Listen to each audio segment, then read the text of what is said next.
Industrial design. A lot of my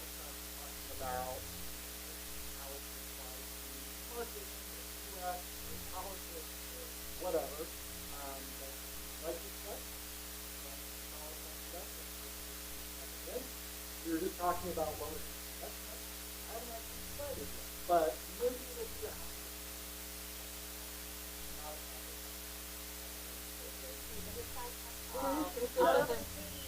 yeah. Stay, keep impressing on me. That's what announce it. But that would be better.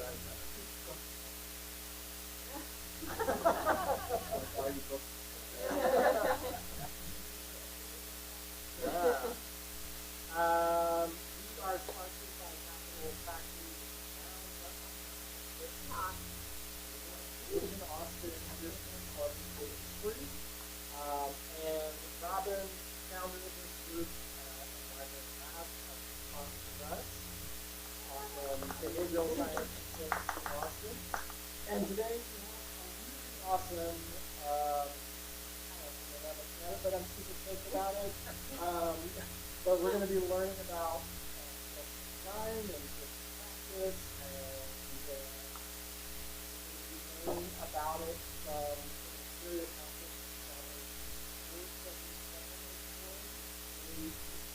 about industrial design. So really like to make you welcome.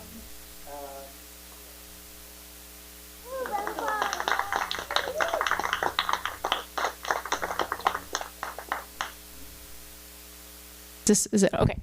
Hi, everyone. Thank you so much for that warm introduction. So my name is Zoe. I'm an industrial designer at Napkin Sketch Studios. And today I'm going to be talking about how tiny design changes create gigantic impacts.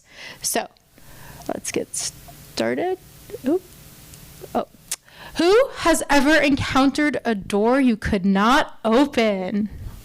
Yes. Does anyone know the name of that door? Norman door, yes. Okay, so a Norman door is a term in design where it's about a door whose design tells you to do something when you're supposed to do something else. So that handle that tells you to pull, you actually push it instead, and I encounter the same exact door over and over again, do the exact same thing every single time. When I know I'm supposed to push, I pull. And so that in design is actually called an affordance. An affordance basically tells you how to do something. So a circular cap, you screw it open, you screw it closed, that circle itself tells you how to open it. So an example, you should not have to say pull on the handle. It should automatically say what to do. So we're just going to go through a couple of examples of, where design is good, where it's bad. If anyone in the audience can tell me what burner is associated with which knob. Does anybody know? Because I don't. I guess. You can guess, exactly, but should you have to guess every single time? Yeah, exactly. Do you? Okay. How about this one? What does this tell you? What affordance is this? Do I go? Do I stop? And this design, though it seems small, the color itself is actually really dangerous.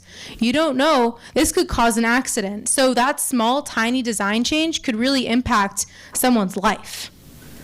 What about this? Does anybody know what this is?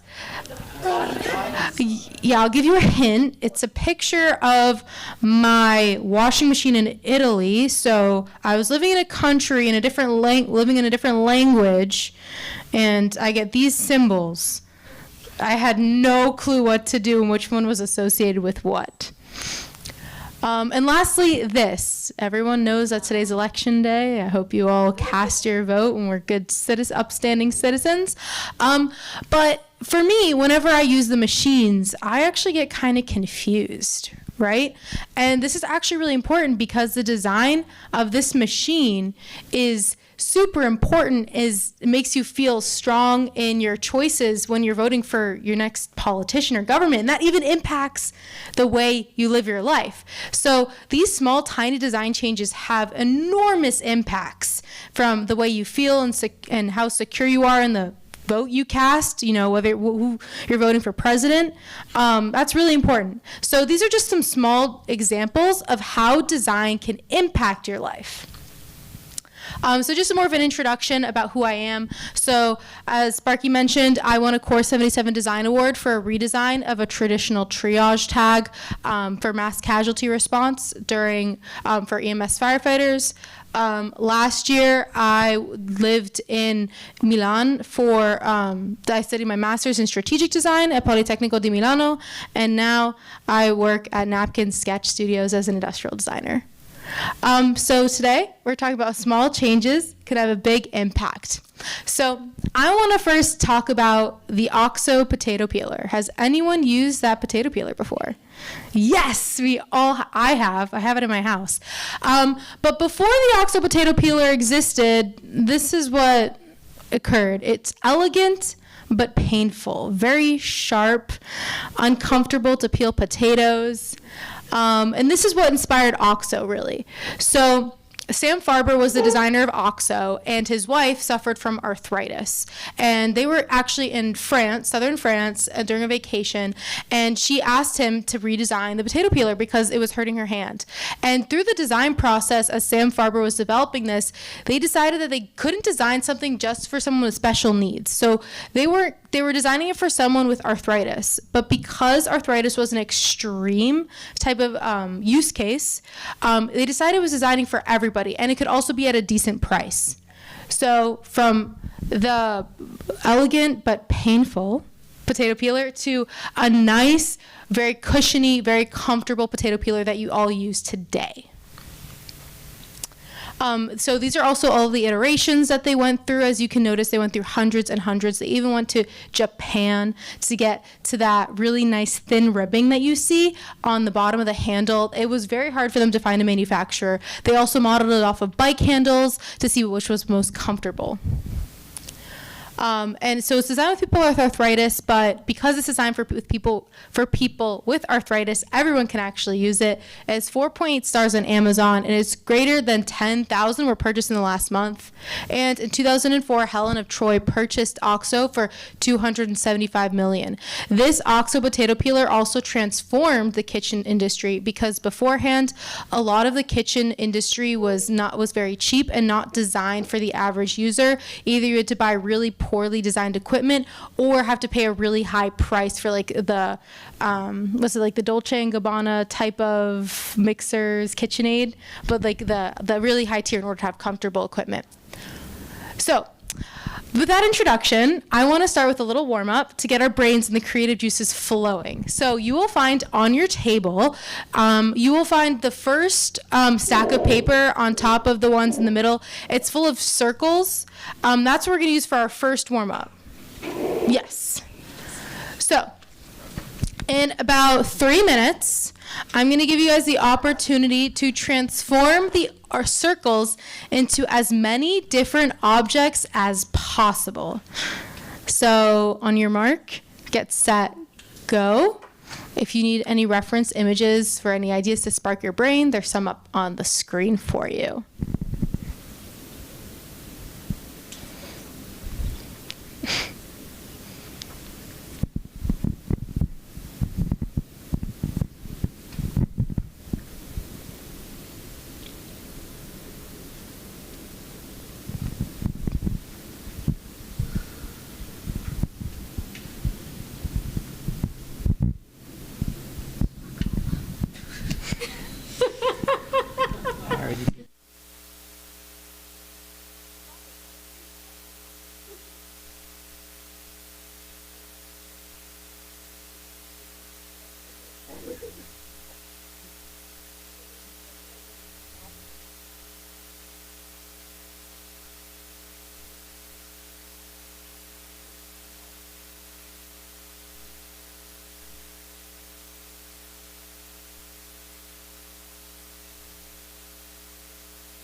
As about another 30 seconds.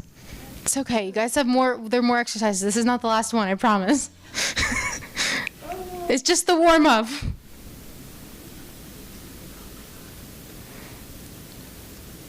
Okay.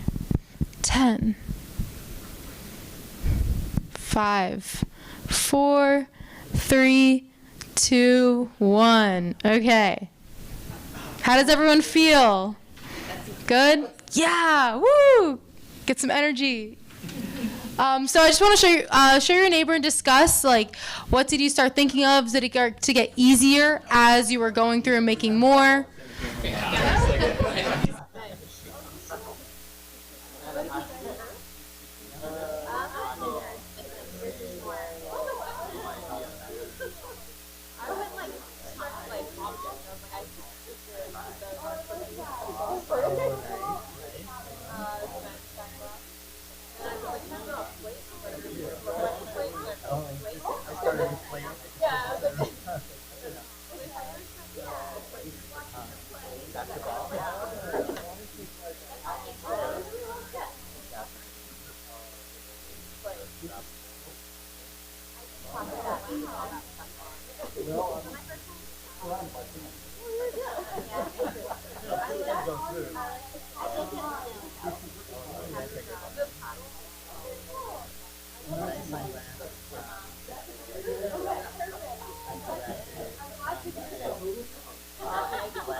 Okay, I just want to circle back. Did anyone want to tell me something that really surprised them from the neighbor that they saw, something they didn't think about that, yes? Eyeball. Okay, I like that one.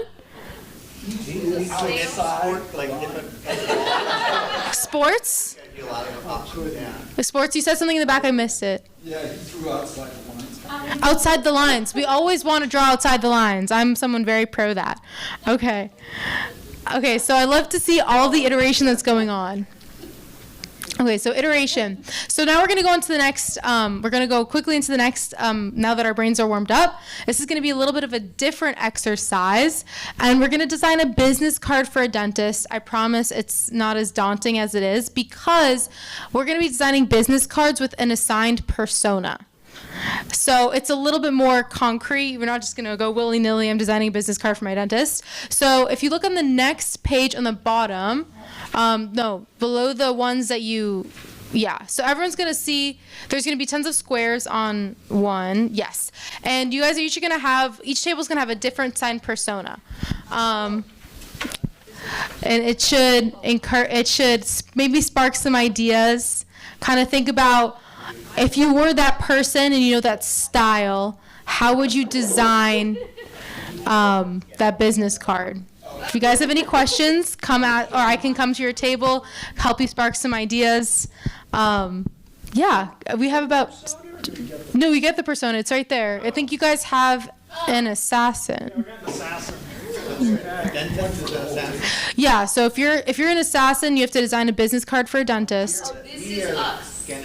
You guys are Scandinavian architects, but you're designing a business card for a dentist, but you're pretending like you're taking your ideals, I guess, very clean lines, very, I don't know, I'm giving suggestions. Well, these are just some starting points. Okay, so you guys have 5 to 7 minutes. I'll hop around if you guys have any questions. Are we iterating, like, mid-time of them?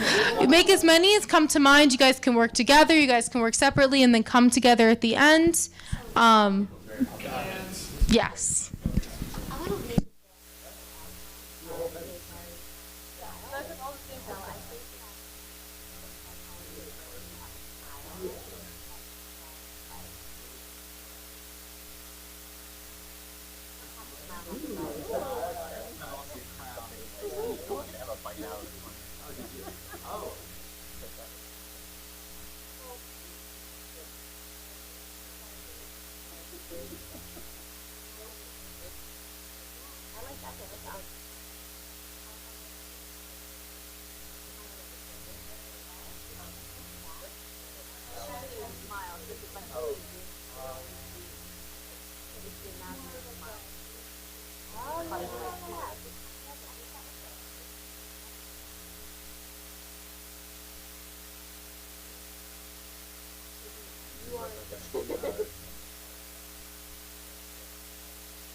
About 2 minutes left. 2 days. 2 days? Okay, so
hey guys, we're gonna wrap it up. Yeah. Or like, or it says perfect smile, confidence. Like, you know, it's basically a take what you need. It's designed. Okay, we're gonna wrap it up. So I just let's just have a little bit of a discussion. What did you guys come up with? If anyone wants to share, and at what point was it hard to come up with more ideas, and why? Like, I feel like sometimes that can be like, why? What stopped you? Is there a way you could have reframed the question? Anybody want? I think, like, my first instinct was trying to, like, solve it in one snap, so to speak, like, to have a fully realized idea. And I think if I had more time, I probably would have just, like, free associated for 5 minutes and, like, write down 20 things that I think of when it comes to wizards. I've got more source material instead of, like, self-editing too much while I was trying to come up with ideas. Yes. I think I'm trying to do too much. Okay. I have like a band, like it's like a They're an assassin, by the way. like a bandana, but it's also like teeth at the same time. That's a good start. It's always a good start. Business card to actually have 2 little eye holes in them. Oh, so like when you put it up to your face, you can kind of, okay. Does a dentist also come in wearing that? But I don't think it's working. I thought it was. Well, it's always a first, so it's the first idea, first draft. Yes. All right, so I decided just to combine the ideas. So, okay, so dentist plus assassin. So there's teeth that kill. So I went with Dracula. Okay. This, where it's Dracula's business card, where you can see that he's got the Dracula teeth and his name is in the middle, right there. I like it. I like that too. It's like let's just combine the concept of like. Okay. I like that direction a lot. Yes. I'm proud of the idea I had in the last 15 seconds. Which is that I wanted. Thank you. I need to hear that, Lindsay. Okay. But I wanted the business cards. You know when you see like stuff up in a coffee shop and it's like you take one of the. Yes. So it was kind of like a take what you need. So one was like confidence, better smile. Oh, I like that. This card is addressing the need, Mm-hmm. but it's well designed. It's a Scandinavian architect that I makes thought you were going to sense. say that you like pull the teeth. You could, and we did play with that idea. I couldn't visualize that with my talent. Okay, because now it's not just a visual, it's an interactive card. That's the next step for the business card. I really like that. Okay, so with all that in mind, we're gonna also move on to these tiny design changes. So we're thinking about Dracula and the assassin. We're thinking about pulling the teeth of the business card. Now we're just gonna talk about PayPal, a case study with PayPal and how they use design to increase their conversion rates. So PayPal had a checkout button. It just said checkout. Okay. But they decided to put a little padlock icon right next to the checkout button. And surprisingly, it increased their conversion rates by 17%.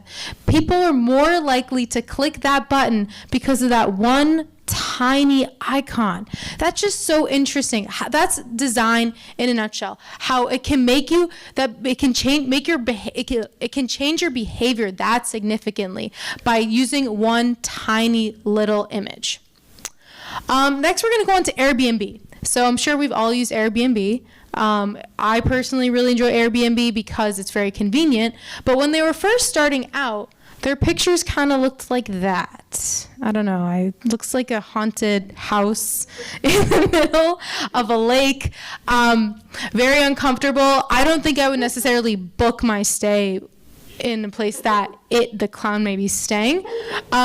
So they decided to go with some professional photos because they were noticing that the houses that had more professional looking photos got much higher booking rates. This is also at a time where they were close to being bankrupt and they really had to do something quick and fast in order to increase their sales or bookings. So if you look at the difference, it's a small change. You think it's small, but in fact, those different changes of the amateur and the professional, how much of a difference the lighting would make from that bottom photo, especially. Like, I don't know if I would stay there, but I would definitely stay in the one in the bottom right-hand corner because it looks a lot cleaner. It looks like there's not dirt, and it just looks pristine. So this is what the graph looks like after they started using professional photos. You see how much it increased by the bookings increased when they started using the professional photos? Just that insight led them to more bookings. Yes? Do you know, did they just have like stricter criteria for what the host needed to upload, or did they how did they get all the photos to look more professional? So what they actually did is they sent out a bunch of professional photographers to start taking pictures of these Airbnbs. And then once they uploaded it, actually, so they about across 100,000 Airbnbs, those who invested in professional photography, after they noticed that these people were getting more bookings, they had 28% more bookings with an increase in earnings by 40%. So Airbnb actually sent out the professional photographers, and then I think they started following suit once they saw that increase. So that's a great question. See that with real estate now, they're doing it with AI. Similar thing, but that's a bit dodgier. Yeah. Yeah, photos can lie though. They can lie. Like I remember when I was living in Italy looking for an apartment, I saw an amazingly well shot, beautiful apartment. I go inside and there's a hole in the ceiling full of photo damage. So you don't know what they're not showing. Yeah, they frequently do. Even what they're showing, just the color, like it can have a saturation and a color to it that the room never naturally has. Exactly. Many ways you can lie with a photograph. It's Yes. technically real, but so. They never show the shower curtain. No, they don't. The moldy bed. You're only staying there for a couple of days, so. No under the bed. And so now we're going to go more towards this behavioral impacts that design has, which, I mean, BESCY, so we're going to apply it to behavior. So I'm sure we've all been to the emergency room, right? I'm sure that we go in there not feeling our best and sometimes feeling a little angry because you don't know what's going on, you're in pain, you don't really want to talk to anyone, you just want to know what's going on. I've been there, I've had friends that have been there. When you're in a different country and you're in an emergency room, that's even worse, especially if it's the Italian Public hospital. So here, I have a question for you guys. So based on your experiences that you may have had, people that you know have had, how may we design ways for people to have more agency in the waiting room? For example, like maybe with your lack of knowledge, how could you make it feel better to sit in the waiting room? Is there a way that it could be more interactive? Is there a way that you could increase the knowledge base of what you're doing when you're just sitting?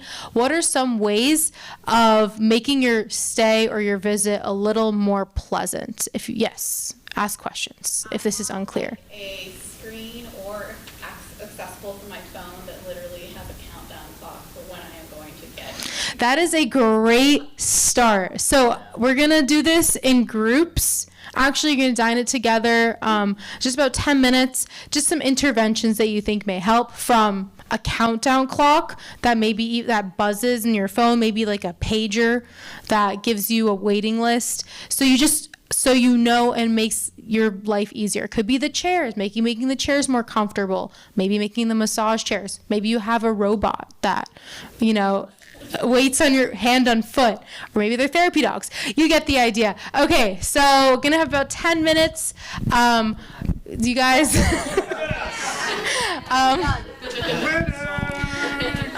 Yeah, so just about 10 minutes, come up with some interventions, and then we'll come back and discuss.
And feel free to draw your ideas out as well. You don't.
If anyone's having the problem with the word agency, maybe we could think about how could you create the illusion of control while you're in the waiting room. Is that maybe does that reframe help a little bit? Yeah. Okay. Thank you.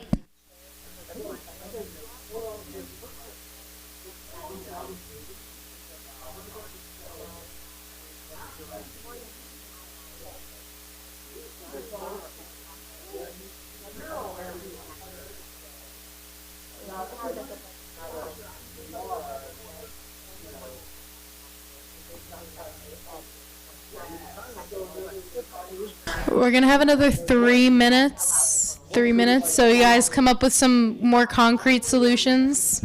This is the time.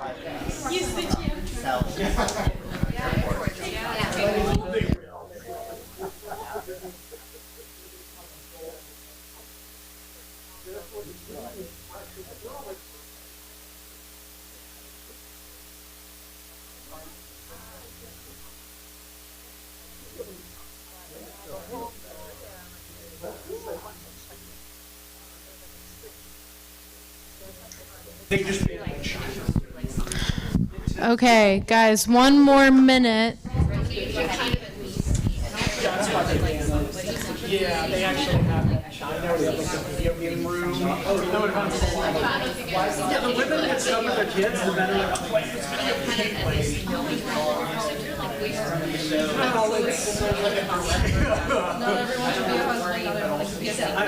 I'm with you, madame. Okay, guys, 30 seconds. Come up with your final solutions or vague ideas of solutions. There's people there to just talk to you. They're like, hey. But even just hearing, like, you Okay, let's circle back. You're still in the problem? You solved the problem.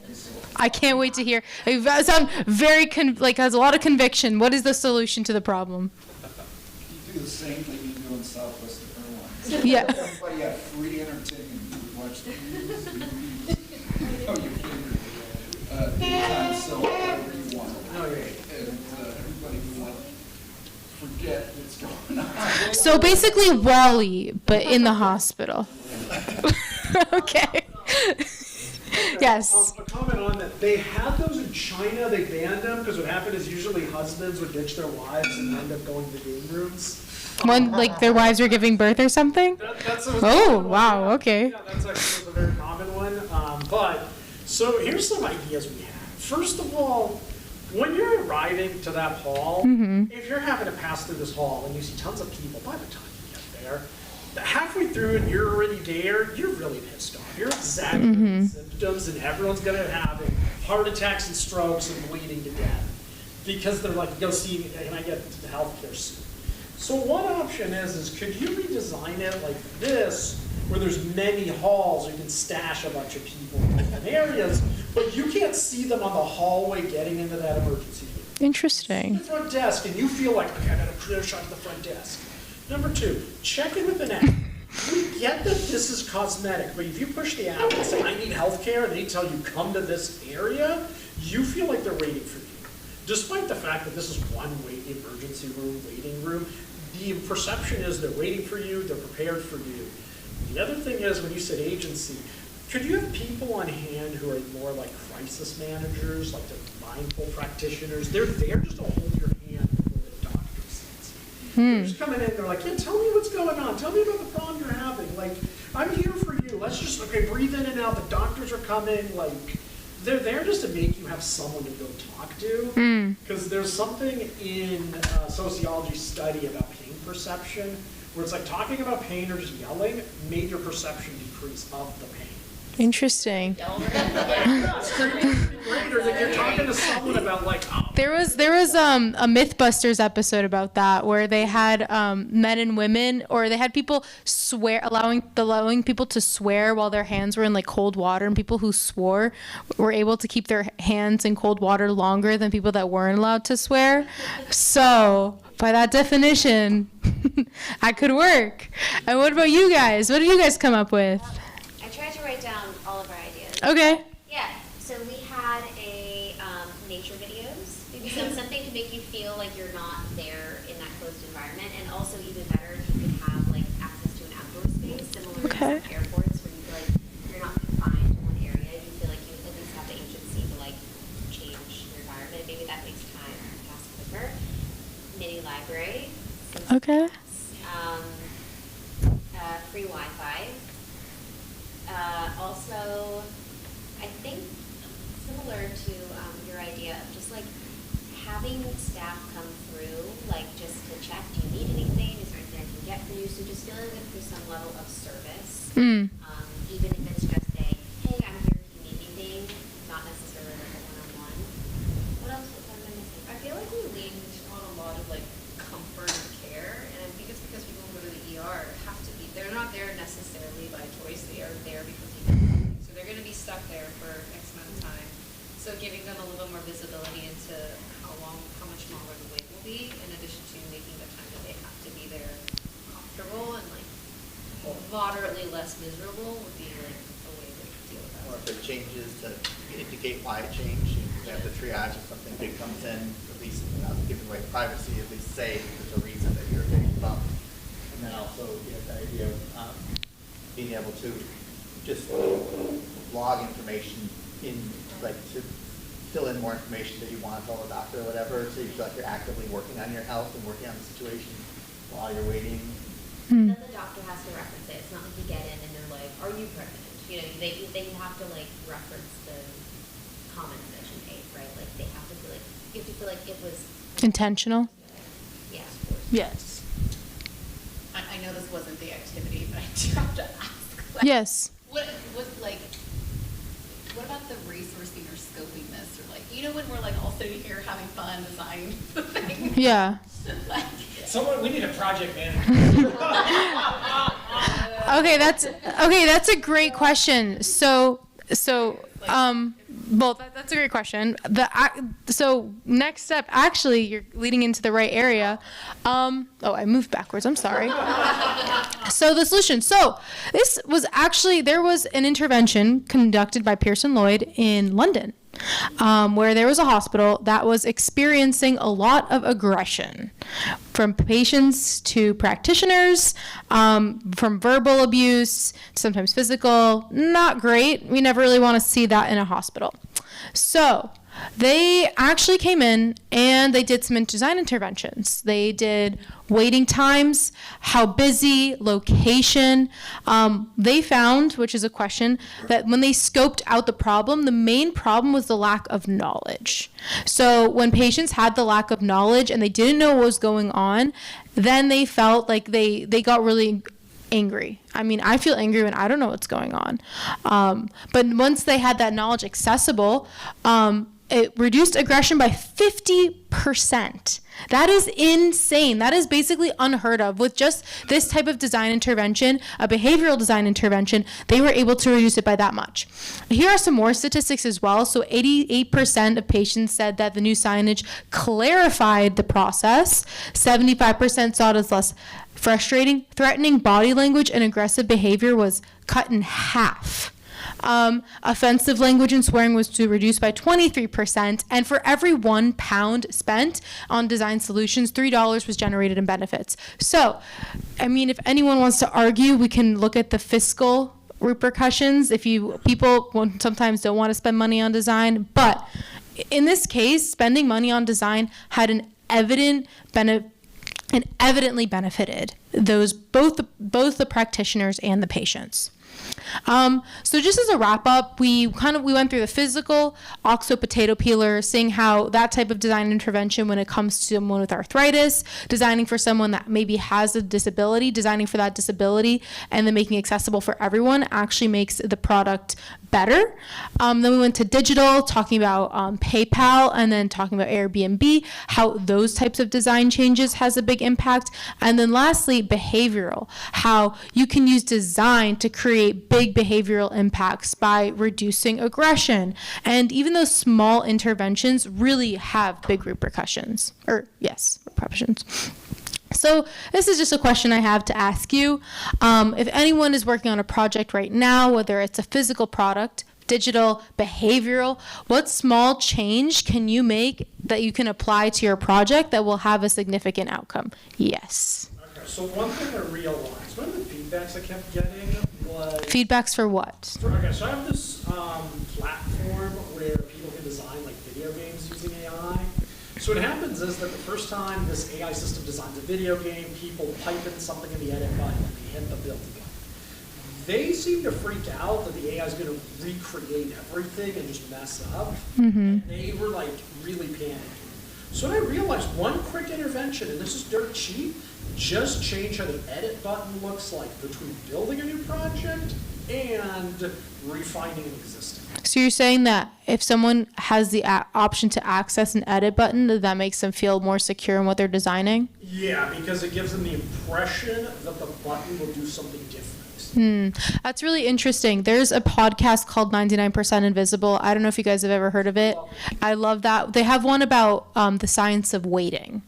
And basically the science of the perception of what it feels like to wait. So for Uber, they found that 3 steps. You order, you could see all the steps that it takes to get your meal. So just like we talked about the knowledge gap when you're at the hospital, the knowledge of where your food is makes it feel a lot less stressful, and you get less, I would say, frustrated at a longer wait because you feel like you know what's happening, even if it's just an illusion.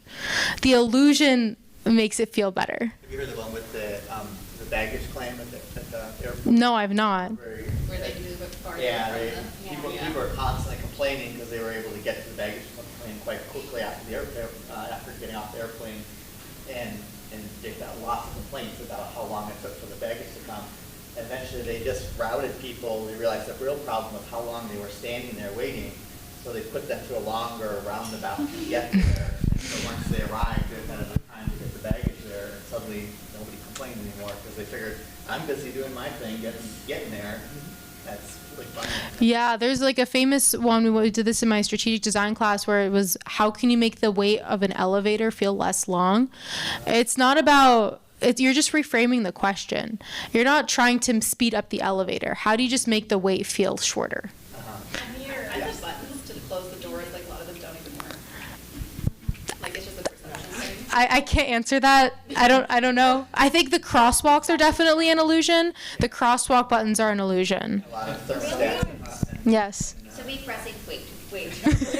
Yeah, you guys don't. What were you gonna say? But sometimes when you don't press them, they will actually trigger and not hide. You have to like. Yeah. You have to press them for them to actually change because there's Some not do. enough traffic. Some do, yes, but I know there are the frequent ones that are timed with the traffic lights. Then those just are automatic, but they just keep the buttons there to make people feel like they're doing something. Are you trying to tell me that if I keep pressing a button, that the elevator's not gonna come faster? Probably not, but it makes you feel like it's gonna come faster. Acceleration.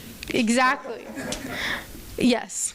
So I'm doing a lot of teaching at the moment. Mhm. Designers, and one thing I realized that came out of this was that I could ask people up front, what they're hoping, like a topic they're hoping to cover, or a question they have, and then I can be very intentional to answer that throughout the day or the 2 days, so people feel like they're getting like a really individualized answer or experience versus like using the Q&A and maybe I get to it, but if I feel like every person gets that initial question answered, I feel like the reviews might be good because people will. But if you didn't change anything and just ask the question, people's satisfaction would go up. I'm gonna take that. I'm gonna take that that statement. I'm gonna implement it into the rest of my presentations now. Thank you. I really appreciate it. Yes. An observation was happened just today. I was entire, has an entirely new system. Hmm. And it's the same kind of thing like with Uber or DoorDash. You'll say, okay, you're in the store. Like, yeah, I'm in the store. But then it says, okay, you're queued up, to get into a bay. Your car is in the bay. Here's where they screwed up. They said your car will be ready at 4:25. It wasn't even in the bay at 4:25. Oh, that's painful. Because now, I don't know, you're lying to me. Yeah. So the message there is don't make promises. Exactly. One thing to say, okay, your car is in the bay or it's queued for the bay or whatever, but don't tell them when it's going to be ready if you can't keep that promise. Or ask any question you want, I'll answer it. Yes. Okay, so Yeah. what about changing the nature of the weight? Nature of the what? So what Anthropic did was when they first rolled out Claude was that they couldn't service everyone real time. They first put a spinner that said like waiting for your turn in line and like no one understood that. They changed that text to saying scanning your ask to Claude for safety violations. And if they had this prompt again, it's saying they would then escalate it to going through enhanced screening now. So they turn the weight into what if it's a security incident? Right. And now kind of playing like security theater of like, That's really interesting. because of safety and quality. Yeah. We're slowing this down because we want to deliver you like the best experience you'll ever have. Or we're making sure that this is a safe experience, like bear with us. Because now it's in the name of safety. If you're asking why is the safety taking so long, that's a whole other conversation. I mean, that's a really interesting point that you bring that up. Like when you're waiting and you're looking through ChatGPT, Claude, Grok, the weight itself is changed. Like if that weight was just, the spinning circle, you just be tapping your fingers. But now that they kind of make it more transparent, you feel like you're a part of the research process. You're like, okay, I know each and every step, regardless of how true it is. But it's still the illusion. So I think we can all take away is that, the illusion of the design is just important as the design itself because it makes you feel confident even when confidence is lacking. Well, I like the ones that have, there's just a general strategy you can use in a lot of places where they have almost a little comedy routine of like, putting the wheels on the car or, thinking up the perfect color scheme and, it's just made up, but they just keep rotating like different things. And it's Like Claude's flibberty gibbeting. Right, Yeah. Laughter. Gemini does a good job of that. Yeah. It tells you it's doing all these different steps. Doing deep research, organizing data, validating these, checking cross-references. Well, the thing with AI is it's sometimes art. Particularly these days art. I think they're all lies. It's like doing one thing. You're really just waiting it A on. lot of them, you pop them open and read it. Well, because then it just feels like, Oops, that was a bad idea. Let me try this now. It's like talking to itself. It's really. It's one of the- yeah.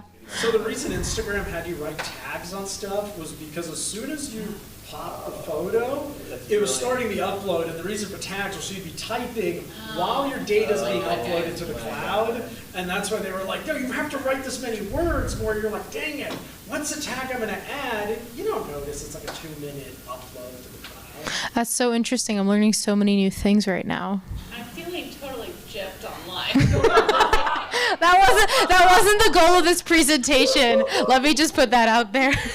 but now this is all very interesting. Well, if you guys have any more questions, comments, concerns, jokes, stories is what my Latin teacher would say in sophomore year of high school. Please let me know. I had a great time. I love presenting. I love running these workshops, especially seeing all the creative ideas that people come up with. You never know what's going to come out. This is how you can reach me at Napkin Sketch Studios. But yeah, if anyone wants to talk afterwards, I'd love to hear any questions, have a little chat, see what you guys are up to. Thank you so much.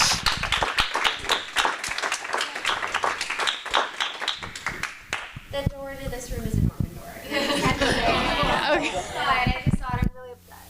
I just did that walking in that door. When I walked in. I saw her install the woman door. This was part of the That act. was a nice touch. Thank you.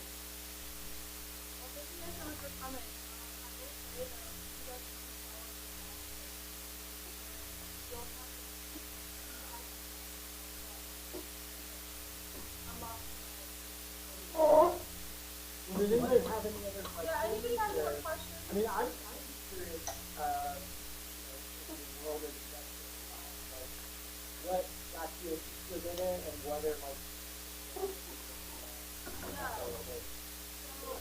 I've always loved design. My family's designers are very into design.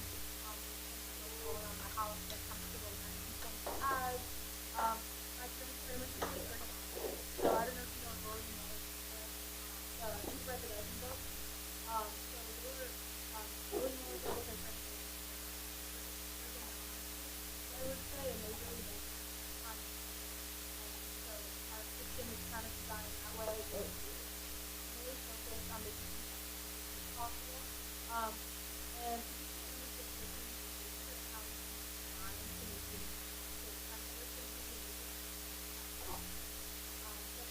triage class, I went to some firefighters, worked with them, design them off my house, I did a lot of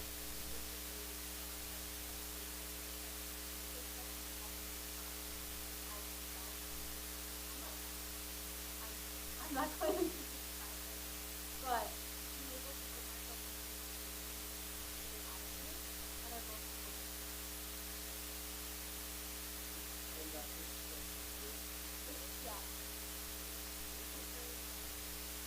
and I love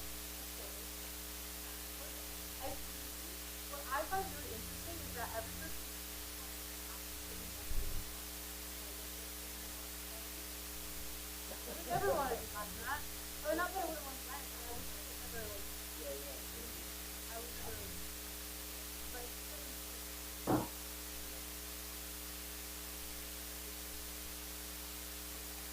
thank you.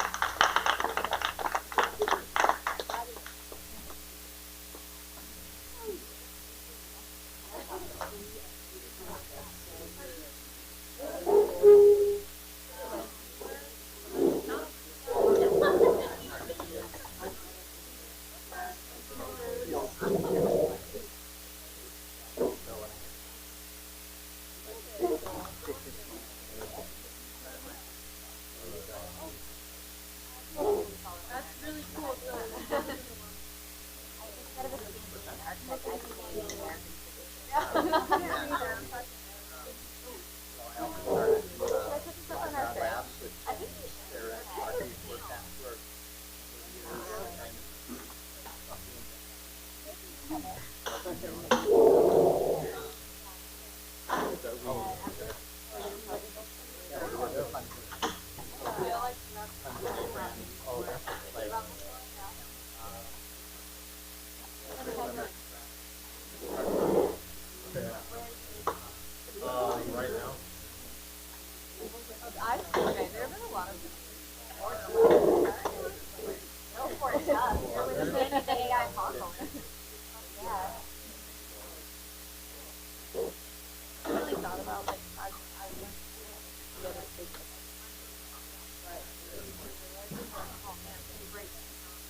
Oh, we should have done a follow-up. We should have done a cohort.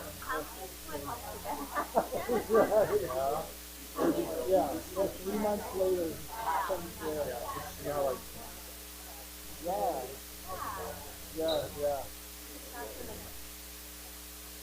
Yeah. Maybe do another one. Oh, that's a good one.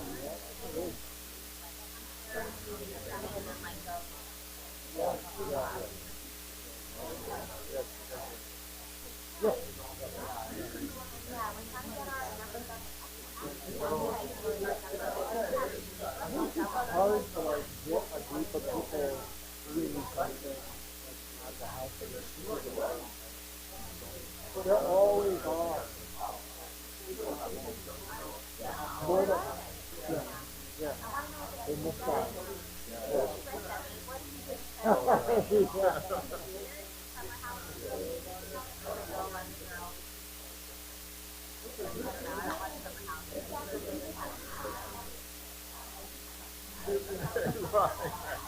That's a guy, yeah.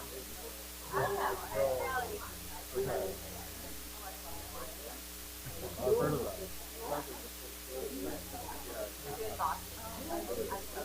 Oh, are you? Everyone I know.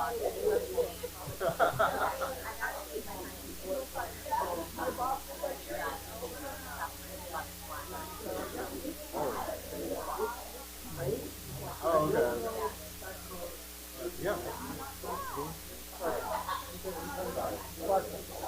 Okay. Yeah. Okay. Yeah. That's interesting.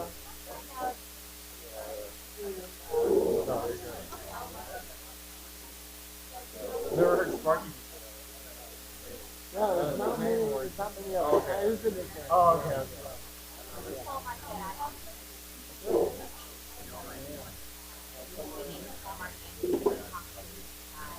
So I met two people from Walmart. Apparently the little starburst thing in the logo, you know the new Walmart logo? Yeah. So the little starburst thing between Wal and Mart was always called Sparky before the AI. So, I mean, yeah.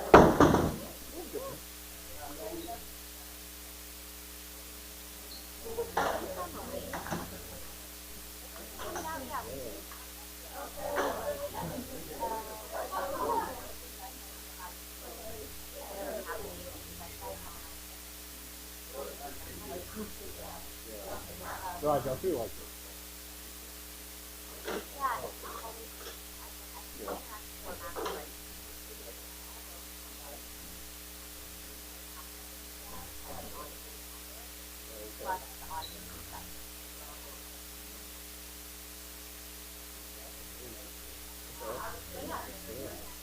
Yeah. No, I just. Yeah, first time I heard that.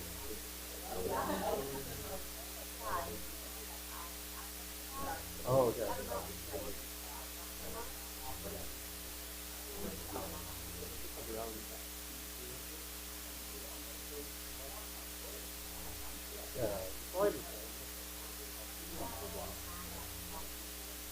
Yeah, yeah, all that.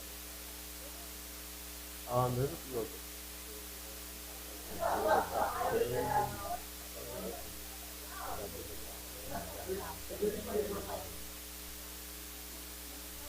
I don't need often. Yeah, so I've been here like, how long have I been? Yeah. Oh, really? Oh, right now. Yeah. Oh, very cool.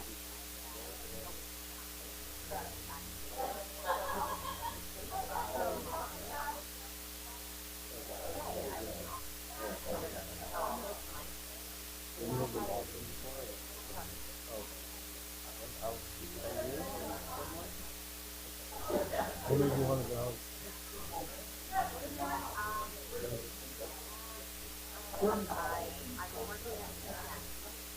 Okay.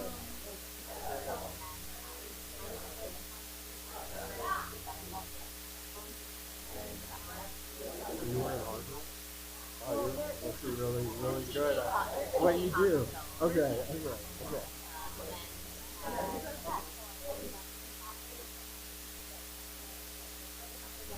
Ooh. Okay. Yeah.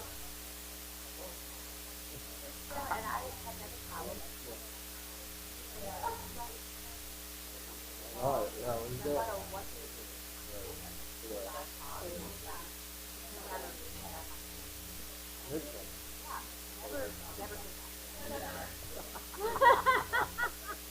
And then you just went from there to like all the other.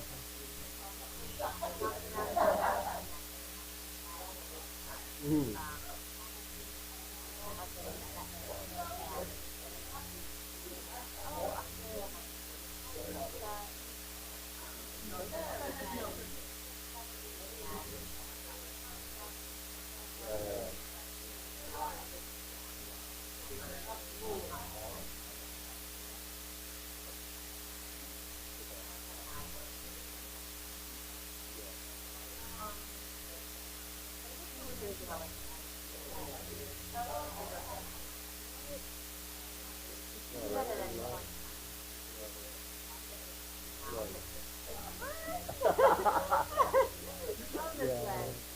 Wow, well,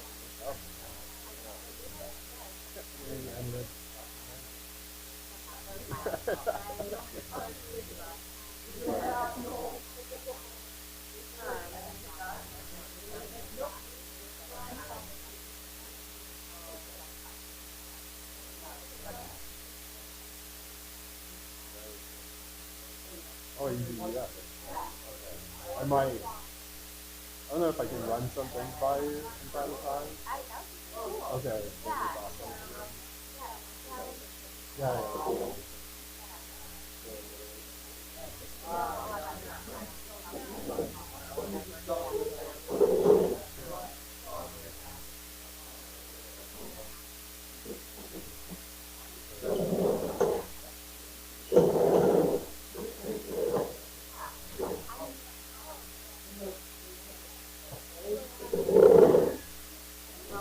I have like cool rockets that I'm building out.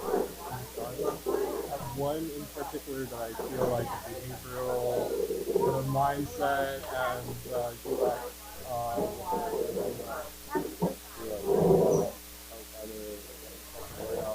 UX making it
this one is essentially like a double weight, but without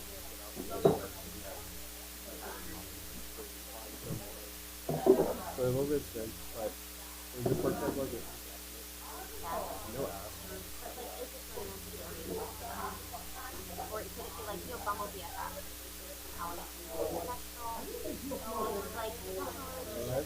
Okay. How much time do you have? Okay, let me show you the lens.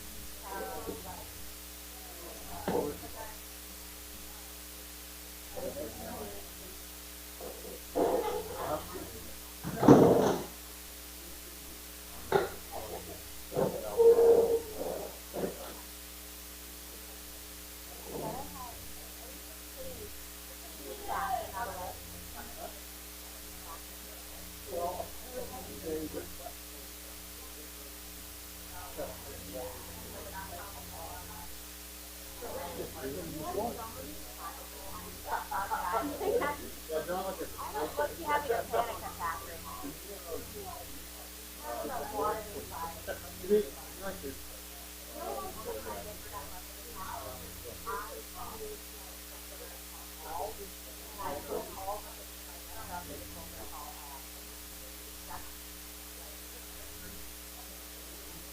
Yeah.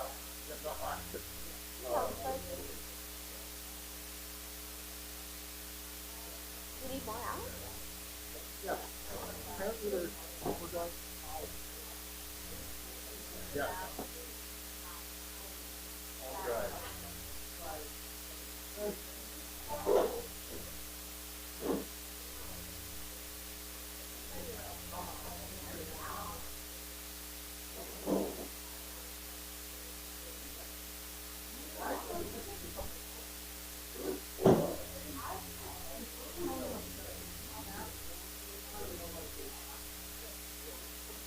It made all the difference.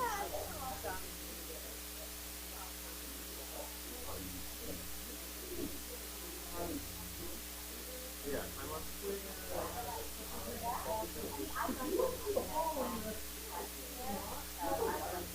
Oh yeah.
Yeah. So the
What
I have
get closer. So, I think I'd do it.